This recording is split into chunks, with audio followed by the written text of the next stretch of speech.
नमस्कार बच्चों, कैसे हैं आप सब। आशा करती हूँ आप सभी अच्छे होंगे, स्वस्थ होंगे, खुश होंगे और अपनी पढ़ाई भी अच्छे से कर रहे होंगे। तो जैसा कि आप सभी जानते हैं, मैं हूँ आपकी हिंदी की अध्यापिका और मैं स्वागत करती हूँ आप सभी का आईसीटी वर्चुअल क्लासरूम में।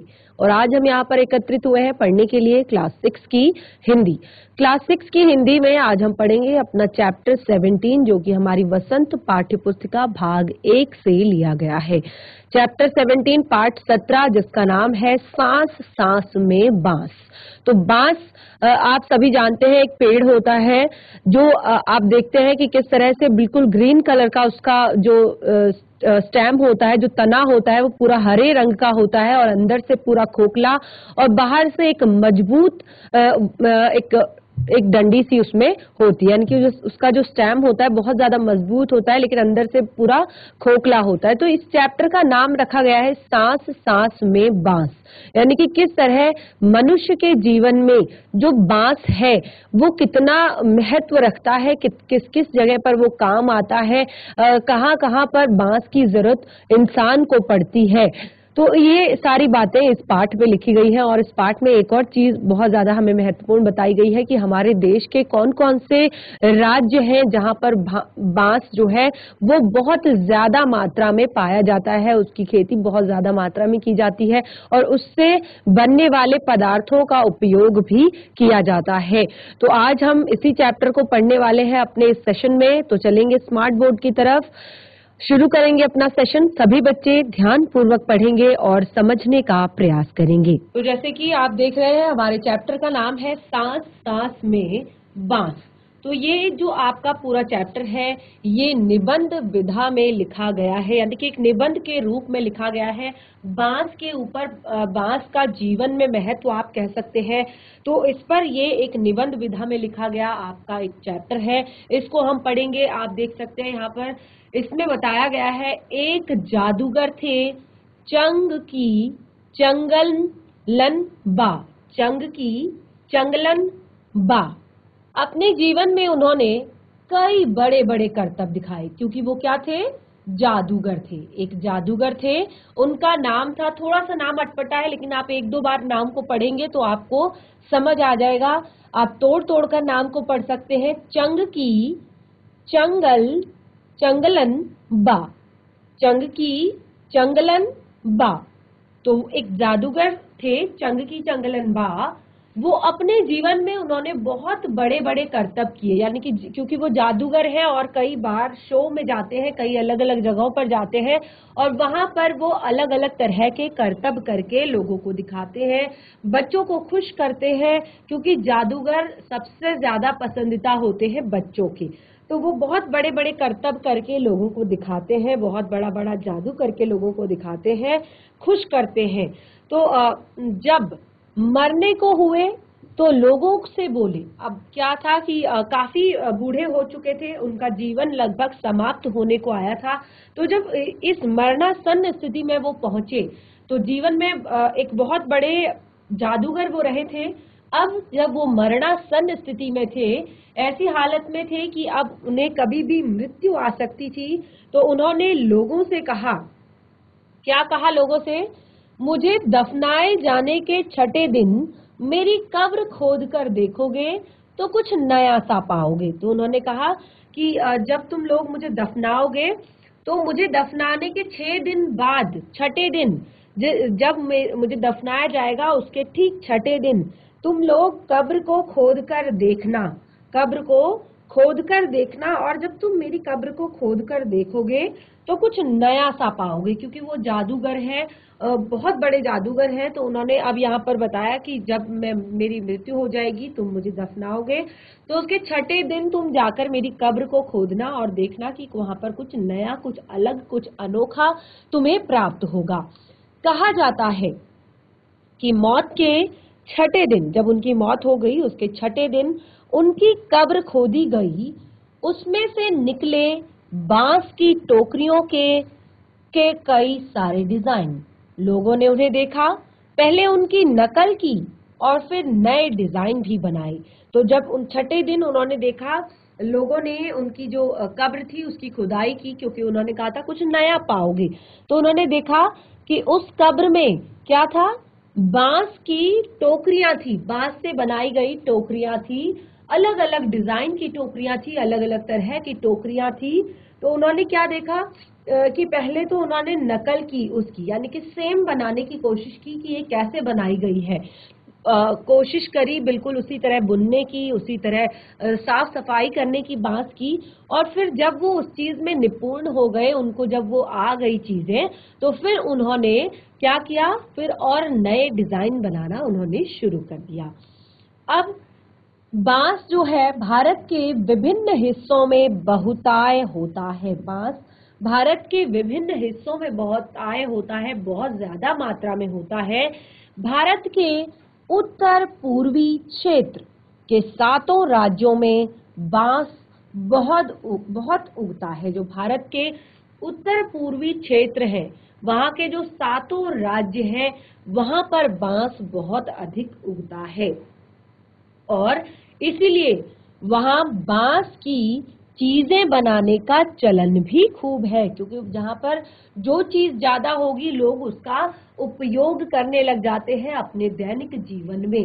तो दैनिक जीवन में उपयोग करने के लिए उसका अलग अलग तरह से वो यूज करते हैं और अलग अलग तरह से उसको अपने प्रयोग में लेकर आते हैं। तो जिन 7 राज्यों में बांस उगता है, वहां के लोग जो है इनकी चीजें बनाने का चलन वहां पर खूब चलता गया। सभी समुदायों के भरण पोषण में इसका बहुत हाथ है, यानी कि यहाँ पर रहने वाले जो समुदाय हैं, यहाँ पर रहने वाले जो लोग हैं, उनके भरण पोषण में बांस का बहुत बड़ा हाथ है। यानी कि बांस जो है उन लोगों की रोजी रोटी है, एक तरीके से कहें तो मेहनत और रोजगार का एक जरिया है। बांस से वो लोग अलग अलग चीजें बनाते हैं, टोकरियां बनाते हैं, हेट बनाते हैं और बहुत सारे लोग घर बनाते हैं, बांस की सीढ़ियां बनाते हैं। बांस के बैम्बू बहुत ज्यादा काम आने वाली चीज होती है, बहुत मजबूत होता है। तो ये यहाँ के लोगों का, जो यहाँ के लोग हैं, जो इस समुदाय के लोग हैं जो बांस की बनाने का काम करते हैं, उनके भरण पोषण के काम ये आता है, यानी कि उनकी फैमिली के लिए, क्योंकि वो अलग अलग चीजें बनाकर देश के अलग अलग राज्यों में इसे बेचते हैं और उससे जो मुनाफा होता है उससे वो अपने परिवार का भरण पोषण करते हैं, पालन पोषण करते हैं। यहाँ हम खास तौर पर देश के उत्तरी पूर्वी राज्य नागालैंड की बात कर रहे हैं। तो यहाँ पर खास तौर पर नागालैंड की बात की जा रही है, जो हमारे देश का उत्तरी पूर्वी राज्य है। नागालैंड के वासियों में, जो नागालैंड के लोग हैं, बांस की चीजें बनाने का खूब प्रचलन है। नागालैंड में बांस के चीजें बनाने का खूब प्रचलन है। बहुत सारे लोग वहां पर बांस की अलग अलग तरह की चीजें बनाते हैं। तो यहाँ पर जब इंसान ने हाथ से कलात्मक चीजें बनानी शुरू की, बांस की चीजें तभी से बन रही है, यानी कि ये आज की बात नहीं है।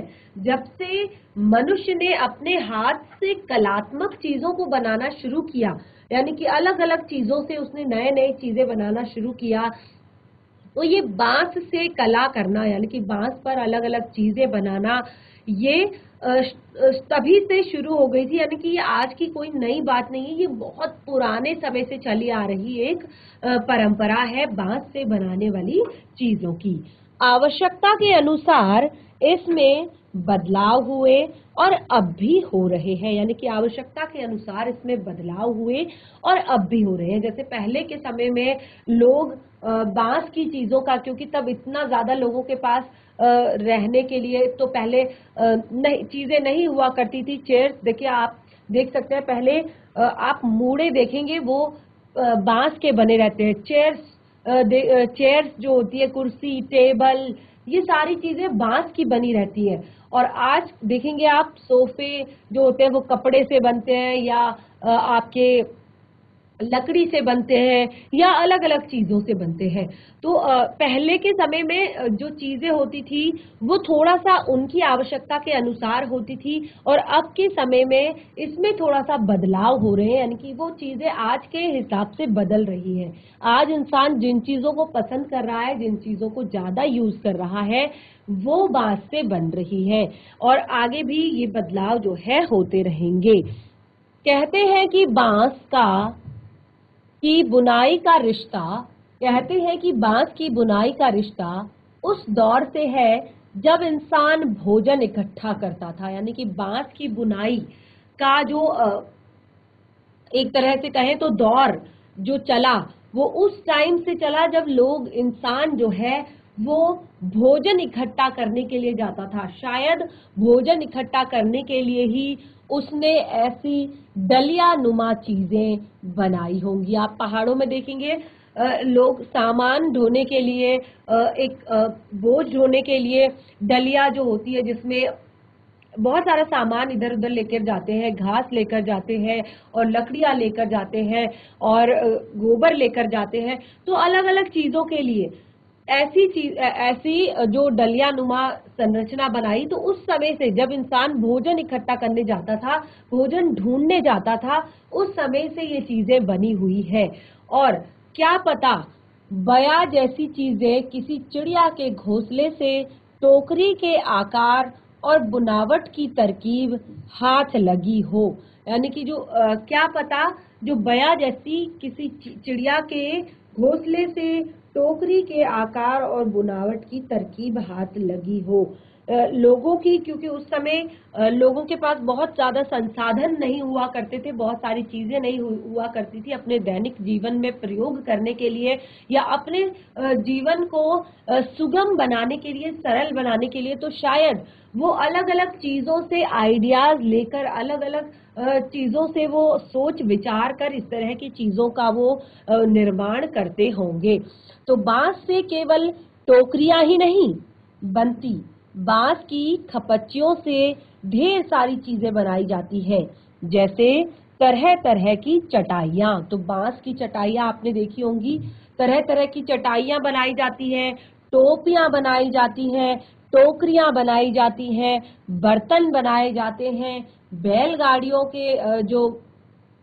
बैलगाड़ियां बनाई जाती हैं, फर्नीचर बनाया जाता है, अलग अलग तरह का सजावटी सामान बनाया जाता है, जाल बनाया जाता है, मकान बनाया जाता है, पुल और खिलौने भी बनाए जाते हैं। तो देखिए बांस का जो उपयोग है वो इस तरह से अलग अलग तरह की चीजों को बनाने में बांस का उपयोग किया जाता है। यहाँ पर कुछ पंक्तियां लिखी गई है, बांस से मेरा रिश्ता। तो बांस का यह झुरमुट मुझे अमीर बना देता है, इससे मैं अपना घर बना सकता हूँ, बांस के बर्तन और औजार इस्तेमाल करता हूँ, सूखे बांस को मैं ईंधन की तरह इस्तेमाल करता हूँ, बांस का कोयला जलाता हूँ, बांस का अचार खाता हूँ, बांस के पालने में मेरा बचपन गुजरा, पत्नी भी तो मैंने बांस की टोकरी के ही जरिए पाई, और फिर अंत में बांस पर ही लिटाकर मुझे मरघट पर ले जाया गया।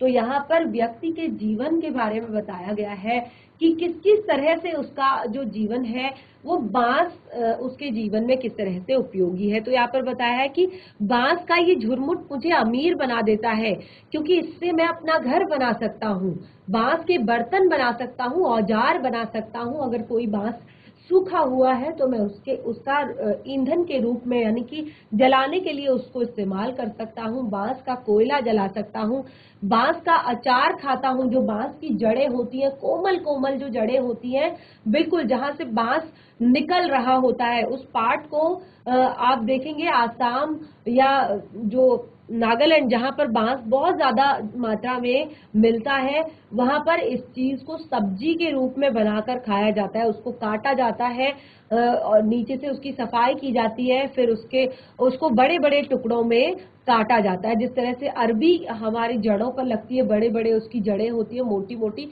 बिल्कुल उसी तरह से उसका वाइट पार्ट जब उसको साफ कर लिया जाता है तो उसके अंदर का जो कोमल मुलायम जो भाग होता है उसकी सब्जी अचार बनाया जाता है। तो बांस के पालने में मेरा बचपन गुजरा है। पत्नी भी तो मैंने बांस की टोकरी से के जरिए ही पाई, क्योंकि बांस की टोकरी में बिठाकर इधर उधर लेकर जाया जाता था दुल्हन को, और फिर बांस पर ही लिटाकर मुझे अंत में मरघट ले जाया गया। यानी कि जब व्यक्ति की मृत्यु होती है तो जो उसके लिए एक सवारी जो बनाई जाती है वो बांस की ही बनाई जाती है। तो इस तरह से मनुष्य के जीवन में बांस के उपयोग के बारे में बताया है। अब यहाँ पर असम में ऐसे ही एक जाल जकाई से मछली पकड़ते हैं। छोटी मछलियों को पकड़ने के लिए इसे पानी की सतह पर रखा जाता है, फिर धीरे से चलते हुए इसे खींचा जाता है। बांस की खपच्चियों को इस तरह से बांधा जाता है कि वे एक शंकु का आकार ले लेती हैं। देखिए यहाँ पर तस्वीर में भी दिखाया गया है, इस तरह का एक जाल बनाया जाता है, जिसमें आप यहाँ पर देख सकते हैं। ये इसको क्या किया जाता है कि इसको यहाँ पर चारों तरफ से एक जाल बनाया जाता है और इसको पानी में इस तरह से डाल दिया जाता है आगे से, फिर इसको बंद कर दिया जाता है। और सारी मछलियां जब यहाँ पानी के साथ अंदर जब यहाँ पर फंस जाती है तो क्या होता है, फिर इसको यहाँ पर से खींच लिया जाता है और इसको बंद कर दिया जाता है। फिर जब पानी से बाहर से निकाला जाता है तो सारी मछलियां इसमें फंसकर अंदर आ जाती है। तो इस तरह से एक शंकु आकार ले ले, और इस शंकु का ऊपरी हिस्सा अंडाकार होता है। निचले नुकीले सिरे पर खपच्चियां एक दूसरे में गुथी हुई होती हैं, और खपच्चियों से तरह तरह की टोपियां भी बनाई जाती हैं। जो बांस की खपच्चियां होती है उससे अलग अलग तरह की टोपियां भी बनाई जाती हैं। असम के चाय के बागानों के चित्र में तुम्हें लोग ऐसी टोपियां पहने दिख जाएंगे। तो जब आप असम के चाय के बगीचों में जो लोग होते हैं, चाय के बगीचों में जो काम कर रहे लोग होते हैं, उनको आप इस तरह की टोपियां पहने हुए देख सकते हैं कि बांस की टोपी वो लोग पहने हुए रहते हैं, और उनकी पीठ पर बांस की एक बड़ी सी टोकरी देखना न भूलना। यानी कि जिस पर वो चाय पत्ती इकट्ठा करते हैं, चाय के बीज और चाय की पत्तियों को इकट्ठा करते हैं, वो टोकरी लगी हुई आप देखना नहीं भूलेंगे। तो आपने इस तरह के चित्र जरूर देखे होंगे जहां पर महिलाएं जो है चाय पत्ती इकट्ठा कर रही हैं चाय के बागानों में, और वो क्या पहने रहती है, वो सर में एक बांस की हैट पहनी रहती है और पीठ पर एक टोकरी लगाए हुए रहती है जिसमें वो बांस की पत्तियों को इकट्ठा करती है। जुलाई से अक्टूबर घनघोर बारिश के महीने, यानी लोगों के पास बहुत सारा खाली वक्त, कहो आसपास के जंगलों से बांस इकट्ठा करने का यह सही समय। तो जहां पर बांस बहुतायत मात्रा में होता है, जुलाई से अक्टूबर का जो समय होता है, घनघोर बारिश हर जगह हो रही होती है, यानी कि लोगों के पास बहुत ज्यादा काम नहीं होता है। तो ऐसे वक्त में आसपास के जंगलों से बांस को इकट्ठा करने का ये सही समय होता है। ना तो कोई फसल इस टाइम पे बोई जाती है, ना काटी जाती है, तो ये एक तरह से बिल्कुल सही समय होता है कि आप जंगलों से बांस इकट्ठा करके ला सकते हैं। आमतौर पर वे 1 से 3 साल की उम्र वाले बांस काटते हैं, और बूढ़े बांस सख्त होते हैं और टूट भी तो जाते हैं। बांस से शाखाएं एवं पत्तियां अलग कर दी जाती हैं, और इसके बाद ऐसे बांसों को चुना जाता है जिनमें गांठें दूर दूर होती हैं। दाव यानी कि चौड़े चांद जैसे फाल वाले चाकू से इन्हें छीलकर खपच्चियां इनकी तैयार की जाती है। यानी कि सबसे पहले ऐसा बांस लिया जाता है। देखिए जहां पर ये चीजें होती हैं वहां के लोगों को उन चीजों की क्वालिटी भी पता होती है, तो ऐसे बांस को इकट्ठा किया जाता है जो लगभग 1 से 3 साल की उम्र का हो, क्योंकि उससे जो ज्यादा बड़ा बांस होता है वो बहुत ज्यादा कठोर हो जाता है, मजबूत हो जाता है, सख्त हो जाता है, और वो टूट भी जाता है बहुत जल्दी, क्योंकि वो सख्त हो जाता है। तो ऐसा कोमल जो बहुत ज्यादा पका हुआ बांस नहीं होता है, उससे लिया जाता है। फिर उसकी शाखाएं और पत्तियां अलग कर दी जाती हैं, और फिर ऐसे बांस को चुना जाता है जिनमें गांठें, यानी कि आप देख सकते हैं बांस का वृक्ष कैसा होता है, बांस की टहनी कैसी होती है, डंडी इस तरह की होती है, और उसमें बीच में इस तरह से गोल गोल से आप देख सकते हैं बने हुए होते हैं गांठें। तो ऐसा बांस लिया जाता है जिसमें गांठें दूर दूर होती है, यानी कि बहुत पास पास वाला बांस नहीं लिया जाता, ऐसा बांस लिया जाता है जिसमें गांठें बहुत दूर दूर होती है। और फिर इन्हें दाव यानी कि एक जैसे हमारे यहाँ जो घास काटी जाती है वो दरांती से काटी जाती है, या फिर जो कटनी होती है उससे काटी जाती है, लेकिन यहाँ पे एक दाऊ हथियार एक होता है जिसे कहते हैं दाऊ। और ये कैसा होता है, ये चौड़ा सा होता है, थोड़ा सा दरांती थोड़ी पतली होती है, ये चौड़ा होता है, चांद जैसे फाल वाला चाकू होता है, और जिससे इसे छीला जाता है, साफ किया जाता है, और फिर इसकी खरपच्चियां तैयार कर ली जाती हैं, पतली पतली इसकी स्टिक्स तैयार कर ली जाती है। खरपच्चियों की लंबाई पहले से तय कर ली जाती है, यानी कि कितना लंबा होना चाहिए, कितनी लंबी हमें खरपच्चियां चाहिए, किस काम के लिए चाहिए, ये सारी चीजें पहले से तय कर ली जाती है। और आसानी से छोटी चीजें बनाने के लिए बांस को हर एक गठान से काटा जाता है। अगर कोई छोटी चीज बनाई जा रही है तो उस छोटी चीज को बनाने के लिए बांस को उसकी हर एक गांठ से काटा जाता है। लेकिन अगर टोकरियां बनानी हो तो उसके लिए क्या किया जाता है कि 2 या 3 4 गांठों वाली लंबी खरपच्चियां काटी जाती है, यानी कि कहां से कहां काटा जाए यह टोकरी की लंबाई पर निर्भर करता है। यानी कि फिर बांस की कटाई, देखिए बांस की कटाई फिर इस बात पर निर्भर करती है कि हम चीज क्या बनाने वाले हैं, इससे चीज क्या बनने वाली है, क्या चीज इससे बनने वाली है। तो आम तौर पर खरपच्चियों की चौड़ाई 1 इंच से ज्यादा नहीं होती, यानी कि जब बांस को छीला जाता है तो जब छीलने के बाद उसकी जब खरपच्चियां की जाती हैं तो उसकी चौड़ाई लगभग 1 इंच होती है, यानी कि 1 इंच से ज्यादा उसकी चौड़ाई नहीं होती। इतनी पतली पतली उसकी जो है खरपच्चियां बनाई जाती है, और फिर इन्हें आपस में बुना जाता है। चौड़ी खरपच्चियां किसी काम की नहीं होती, यानी कि अगर आप चौड़ी चौड़ी खरपच्चियां निकाल देंगे तो वो किसी काम की नहीं होती है। इन्हें चीर कर पतली खरपच्चियां बनाई जाती हैं, और पतली खरपच्चियां लचीली होती हैं, यानी कि आप चाहें उसको जितना ज्यादा मोड़ सके। देखिए यहाँ पर लिखा भी हुआ है कि उससे आप क्या कर सकते हैं, अलग अलग चीजें तैयार कर सकते हैं। जैसे आप उसको, क्योंकि वो बहुत ज्यादा लचीली हो जाती है, तो उसको आप किसी भी आकार कोई भी आकार उसको दे सकते हैं, किसी भी चीज में उसको प्रयोग कर सकते हैं। लेकिन इन खरपच्चियों को चीरना ये भी एक उस्तादी काम है, यानी कि हर कोई नहीं कर सकता। देखिए जो चीज जहां पर फेमस होती है, जो आदमी जिस चीज में एक्सपर्ट होता है वो उस काम को बहुत अच्छे से कर पाता है। तो ये खरपच्चियों को चीरना भी एक उस्तादी काम है, यानी कि बहुत कठिनाई वाला काम है। एक कला जो हाथों की कलाकारी के बिना खरपच्चियों की मोटाई बराबर बनाए रखना आसान नहीं होता, यानी कि जो एक्सपर्ट है उस काम में, यानी कि बहुत ज्यादा हुनर आपको चाहिए होता है इस काम को का हुनरमंद बनने के लिए, एक्सपर्ट बनने के लिए बहुत ज्यादा मेहनत आपको करनी पड़ती है, और बहुत सारा समय भी इस काम में लगता है। यानी कि जब आप खरपच्चियों को ऐसा नहीं कि एक मोटी कट गई, एक पतली कट गई, एक चौड़ी कट गई, एक छोटी कट गई, तो उसके लिए भी, क्योंकि आप किसी चीज का अगर निर्माण कर रहे हैं, वरना वो वेस्ट हो जाएगी सारी चीजें।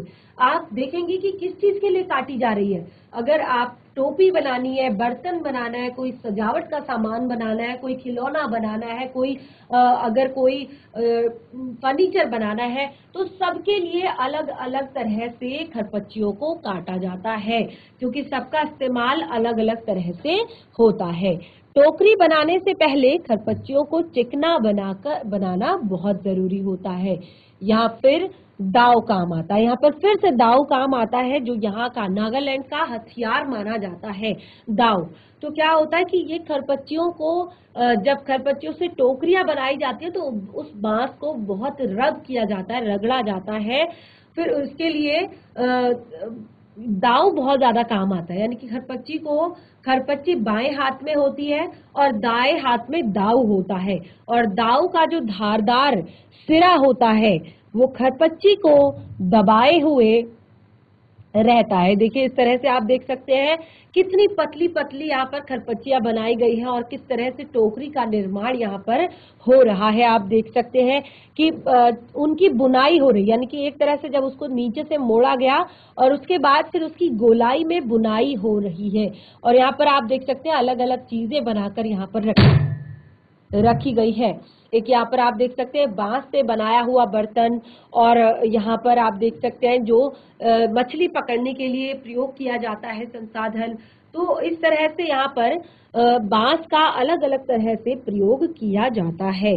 तो हमने यहाँ पर कहा कि जो दाव का धारदार सिरा होता है वो खरपच्ची को दबाए रहता है, और जबकि तर्जनी दाव के एकदम नीचे होती है, और इस स्थिति में बाएं हाथ से खरपच्ची को बाहर की ओर खींचा जाता है, और इस दौरान दायां अंगूठा दाव को अंदर की ओर दबाता है और दाव खरपच्ची पर दबाव बनाते हुए घिसाई करता है। और जब तक खरपच्ची एकदम चिकनी ना हो जाती यह प्रक्रिया दोहराई जाती, यानी कि बार बार इस प्रोसेस को किया जाता। इसके बाद होती है खरपच्चियों की रंगाई। उसके बाद चीजें कि किस चीज को बनाया जा रहा है, क्या चीज बनाई जानी है, उसी के आधार पर खरपच्चियों की रंगाई शुरू हो जाती है, उनको कलर करना शुरू हो जाता है। और इसके लिए ज्यादातर किस चीज का प्रयोग किया जाता है? इसके लिए ज्यादातर गुड़हल इमली की पत्तियों का प्रयोग किया जाता है। रंगने के लिए किसी स्पेशल कलर को यूज नहीं किया जाता, जब इसमें भी प्राकृतिक रंगों का ही प्रयोग किया जाता है, जैसे गुड़हल की पत्तियां, इमली की पत्तियां आदि। काले रंग के लिए उन्हें आम की छाल में लपेटकर कुछ दिनों के लिए मिट्टी में दबाकर रख दिया जाता है। अगर किसी में काला रंग अगर करना है तो उनको कुछ दिनों के लिए आम की छाल में, जो आम के पेड़ों की छाल होती है, उसमें लपेटकर कुछ दिनों के लिए जमीन में दबाकर रख दिया जाता है। बांस की बुनाई वैसे ही होती है जैसे कोई और बुनाई। बांस की बुनाई भी बिल्कुल वैसे ही होती है जैसे कोई और बुनाई। पहले खरपच्चियों को चित्र में दिखाए गए तरीके से आड़ा तिरछा रखा जाता है, जैसे कि आप यहाँ पर चित्र में देख रहे हैं। खरपच्चियों को पहले आड़ा तिरछा रखा जाता है, यानी कि एक तरह से ये चीजें वही समझ सकते हैं जो जिसने इस तरह के बर्तनों को या टोकरियों को देखा है। तो जब आपने किसी भी टोकरी को देखा होगा, पहाड़ों में आप देखते हैं महिलाएं पीठ पर इस तरह की टोकरियां लगाकर चलती हैं, जिन्हें डोका कहते हैं। तो आपने देखा होगा कि ये भी बांस से बनाई जाती है। महिलाएं इसमें जंगल से घास लाने का काम करती है और लकड़ियां लाने का काम करती है, और बाकी भी बहुत सारे काम पहाड़ों पर, क्योंकि पहाड़ों पर बहुत ज्यादा ऊंचाई पर जहां पर घर होते हैं वहां पर एकदम से गाड़ी नहीं पहुंचती। लोग अपने सामान की ढुलाई खुद से करते हैं, खुद से अपना सामान वहां पर पहुंचाते हैं, चाहे वो राशन हो, चाहे वो घास हो, चाहे वो लकड़ी हो, और भी कोई जरूरी सामान। तो इसी तरह के टोकरियों में, इसी तरह के डोकों में डालकर उन्हें पीठ पर लगाकर लादा जाता है, ले जाया जाता है। और टोकरियों में भी, टोकरियां भी इसकी बड़ी बड़ी होती है, बड़ी बड़ी टोकरियां बनाई जाती है, और उन टोकरियों में भी महिलाएं सामान इधर उधर ढोने का काम करती है। तो जिसने भी इस तरह की चीजों को अगर देखा होगा तो उसको जरूर समझ में आ गया होगा कि किस तरह से इसकी बुनाई की जाती है। तो आड़ा तिरछा रखा जाता है, फिर बाने को बारी बारी से तान के ऊपर नीचे किया जाता है, और इससे चेक का डिजाइन बनता है, यानी कि इस तरह का डिजाइन बनता जाता है। इस तरह से उसकी महीन तरीके से बिल्कुल बुनाई कर दी जाती है। और पलंग की निवाड़ की बुनाई की तरह, यानी कि देख सकते हैं आप, जैसे पलंग की निवाड़ की बुनाई की जाती है, बिल्कुल उसी तरह से इनकी भी बुनाई की जाती है। टुइल बुनना हो तो हरेक बान 2 या 3 तानों के ऊपर और नीचे से जाता है। अगर टुइल बुनना हो तो हर एक जो ताना होता है, हर एक जो खरपच्ची होती है वो एक से 3 बार, 2 या 3 बार ऊपर से नीचे डाली जाती है और कई सारे डिजाइन अलग अलग इससे बनाए जाते हैं। यानी कि बुनाई के अलग अलग तरीकों से अलग अलग तरह के डिजाइन चीजों में बनाए जाते हैं।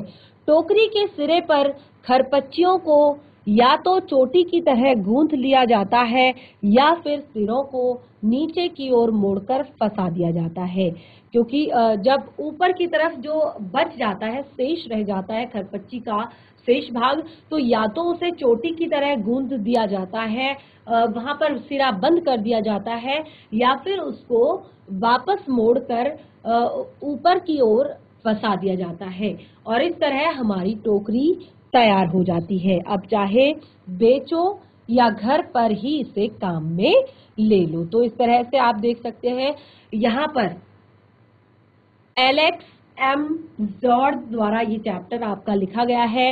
एलेक्स एम जॉर्ज इस चैप्टर के राइटर हैं। एलेक्स एम जॉर्ज, जिन्होंने बांस की विशेषता हमें इस चैप्टर में बताई है। चैप्टर हमारा कंप्लीट हो गया है और इस चैप्टर का हिंदी अनुवाद किया है शशि सवलोक जी द्वारा। तो ये चैप्टर कंप्लीट हो गया है और आपने बांस के बारे में काफी कुछ इस पाठ में सीखा कि बांस हमारे जीवन में कहाँ कहाँ उपयोग में लाया जाता है, किस किस तरह से बांस का उपयोग हमारे जीवन में होता है।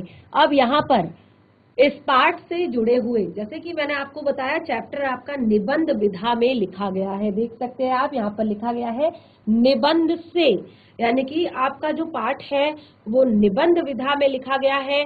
तो आप पाठ के प्रश्नों का उत्तर यहाँ पर देंगे। कौन कौन से प्रश्न, ये पूरे जो उत्तर आपके यहाँ पर दिए गए हैं, ये प्रश्न जो आपके ये दिए गए हैं, ये पूरे इसी निबंध से दिए गए हैं। तो निबंध को हमने बहुत ही अच्छे से पढ़ लिया है। तो अब आप लोगों को बिल्कुल भी इसमें कोई परेशानी नहीं होगी, बिल्कुल भी दिक्कत नहीं होगी इस पाठ को के प्रश्नोत्तर को करने में। तो देखिए, पहला प्रश्न यहाँ पर दिया गया है इस निबंध से, बांस को बूढ़ा कब कहा जाता है और बूढ़े बांस में कौन कौन सी विशेषताएं होती है। देखिए, बहुत ही छोटा आपका चैप्टर है, तो बहुत ही आसानी से हमने इस पार्ट को पढ़ लिया, कंप्लीट कर लिया और एक एक चीज यहाँ पर हमारी क्लियर हुई है पढ़ने में। तो यहाँ पर बहुत ही छोटा सा प्रश्न यहाँ पर दिया गया है कि बांस बूढ़ा कब होता है, कब कहा जा सकता है और बूढ़े बांस की कौन कौन सी विशेषताएं होती है। तो देखिए, यहाँ पर बांस को बूढ़ा कब कहा गया है। बांस को बूढ़ा तब कहा गया है जब वो 1 से 3 साल तक की उम्र से ज्यादा हो। यानी कि अगर बांस 1 से 3 साल तक की उम्र से ज्यादा है तो उसको बूढ़ा बांस कह सकते हैं। और बूढ़े बांस की विशेषता ये होती है कि वो बहुत ज्यादा कठोर हो जाता है, बहुत ज्यादा वो मजबूत हो जाता है और कभी कभी उसी कारण वो टूट भी जाता है। तो बहुत ही कम शब्दों में, बहुत ही आसान शब्दों में हमें अपने पहले प्रश्न का उत्तर मिल जाता है। अगला प्रश्न है यहाँ पर, बांस से बनाई जाने वाली चीजें तुम्हें कौन कौन सी, बांस से बनाई जाने वाली चीजों में सबसे आश्चर्यजनक चीज तुम्हें कौन सी लगी और क्यों। तो ये प्रश्न आपके लिए है क्योंकि आपसे पूछा गया है बांस से बनाई जाने वाली चीजों में सबसे ज्यादा आश्चर्यजनक तुम्हें कौन सी लगी। चैप्टर आपने पढ़ लिया है, बहुत अच्छे से आपने सुना, बहुत ही इजी चैप्टर है। तो आप बताएंगे कि कौन सी चीज आपको बहुत ज्यादा आश्चर्यजनक लगी कि अरे इससे ऐसी ये चीज भी बन सकती है क्या बांस से। तो ऐसी कौन सी चीज है जो आपको बहुत ज्यादा आश्चर्यजनक लगी, उसको आप लिखेंगे यहाँ पर। अगला प्रश्न है, बांस की बुनाई मानव के इतिहास में कब शुरू हुई होगी। देखिए, यहीं पे आपको शुरुआत में ही इस प्रश्न का उत्तर दे दिया गया था कि बांस की बुनाई लगभग जब मानव ने अपना भोजन इकट्ठा करना शुरू किया, यानी कि जब वो भोजन की खोज में जब वो निकला, तो उसने जब अपना भोजन इकट्ठा करना शुरू किया तो तब से ही बांस की बुनाई का ये बुनाई इंसानों में शुरू हो गई। उसने देखा कि किस तरह से बांस को हम यूज कर सकते हैं, इसका उपयोग कर सकते हैं। तो इस तरह से बांस की बुनाई हमारे इतिहास में ही शुरू हो गई थी। अगला है बांस के विभिन्न उपयोगों के संबंधित जानकारी। बांस के विभिन्न उपयोगों से संबंधित जानकारी देश के किस किस भूभाग के संदर्भ में दी गई है। एटलस में देखो, अब आप एक मानचित्र लेंगे और उस मानचित्र में आप देखेंगे कि हमारे देश के किस किस भूभाग में बांस से जुड़ी हुई जानकारी दी है, बांस के संबंध में जानकारी दी है। तो आपको जो यहाँ पर दिया गया है चैप्टर, इसमें तो आपको यहाँ पर बताया गया है कि जो हमारा भारत है, भारत के जो उत्तरी पूर्वी जो 7 क्षेत्र हैं, 7 राज्य जो है, कौन कौन से राज्य हैं ये भारत के उत्तरी पूर्वी, केवल आपको यहाँ पर बताया गया है भारत के उत्तरी पूर्वी। अब आपको एक एटलस लेना है, यानी कि अपना एक नक्शा लेना है और उसमें आपने देखना है कि भारत के उत्तरी पूर्व राज्य कौन से हैं। तो यहाँ पर मैं आप लोगों को बता देती हूँ भारत के उत्तरी पूर्वी जो 7 राज्य हैं उनके बारे में। सबसे पहले अरुणाचल प्रदेश, असम, मेघालय, नागालैंड, मणिपुर, मिजोरम एवं त्रिपुरा। इन 7 जगहों पर बांस बहुतायत मात्रा में पाया जाता है, बहुत अधिक मात्रा में पाया जाता है। तो ये आपने मानचित्र में भी देखना है, ध्यानपूर्वक देखने का प्रयास कीजिएगा। मानचित्र देखना भी सभी बच्चों को आना चाहिए। अगला यहाँ पर है पाठ से आगे, यानी कि निबंध से आगे। बांस के कई उपयोग इस पाठ में बताए गए हैं, लेकिन बांस के उपयोग का दायरा बहुत बड़ा है। देखिए, केवल यहाँ पर आपको कुछ चीजें बताई गई हैं जो आपको सामने दिखाई देती हैं, लेकिन बांस के उपयोग का दायरा बहुत बड़ा है। नीचे दिए गए शब्दों की मदद से तुम इस दायरे को पहचान सकते हो। अब यहाँ पर कुछ शब्द आपके दिए हैं, देखिए बहुत ही, अगर आप ध्यान पूर्वक देखेंगे तो बहुत ही ज्यादा सरल है ये। यहाँ पर हमसे कहा है कि बांस के उपयोग तो आपने देख लिए यहाँ पर कि क्या क्या उपयोग होते, लेकिन इतने ही नहीं है, और भी ज्यादा है, बहुत ज्यादा उपयोग है, बहुत बड़ा दायरा है। छोटी छोटी चीजें आप जीवन में देखेंगे बांस से बनी हुई रहती है। तो यहाँ पर कुछ शब्द दिए गए हैं, आपने पहचानना है। संगीत, संगीत में बांस का क्या उपयोग है? देखिए, बहुत ही सुरीली, बहुत ही प्यारी बांसुरी जो बनती है वो भी बांस से बनती है। मच्छर, वो बांस की पत्तियों पर ज्यादा बैठते हैं। फर्नीचर, तो फर्नीचर क्या होता है, जैसे मैंने आप लोगों को कहा सोफा, कुशन या और भी बहुत सारी चीजें, टेबल, ये सारी चीजें बांस से बनाई जाती हैं। और प्रकाशन यानी कि प्रिंटिंग, तो प्रिंटिंग में कागज जो है वो काम आता है, वो बांस से बनाया जाता है।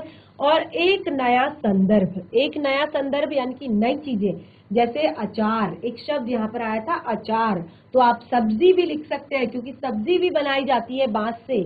और औजार, बहुत सारे अलग अलग तरह के औजार भी बनाए जाते हैं। अब ये जो दूसरा प्रश्न है बच्चे, ये आपने स्वयं करना है। इस लेख में दैनिक उपयोग की चीजें बनाने के लिए बांस का उल्लेख प्राकृतिक संसाधनों के रूप में हुआ है। नीचे दिए गए प्राकृतिक संसाधनों से दैनिक उपयोग की कौन कौन सी चीजें बनाई जाती हैं। अब यहाँ पर कुछ प्राकृतिक संसाधन आपको दिए गए हैं और इनसे आप दैनिक उपयोग में क्या क्या चीजें बना सकते हैं वो आप यहाँ पर लिखेंगे। बहुत ही इंटरेस्टिंग प्रश्न है, जरूर करेंगे इसे। तो बच्चों, आज की हमारी वसंत पाठ्य पुस्तिका का चैप्टर 17 जो था सांस सांस में बांस, ये हमारा कंप्लीट हो गया है। बहुत ही छोटा चैप्टर था लेकिन बहुत ही ज्यादा ज्ञानवर्धक था। बहुत ही नई नई बातें आप लोगों को इस चैप्टर ने बताई है। और जो भी मैंने आप लोगों को इस पाठ में होमवर्क दिया है वो आप जरूर करेंगे। एक बार पाठ को घर पर रिवाइज करेंगे और उसके बाद इस पाठ में से जुड़े हुए जो प्रश्न उत्तर है उन्हें लिखेंगे, क्योंकि बहुत ही सरल और बहुत ही कम प्रश्न उत्तर आपके इस पाठ में दिए गए हैं।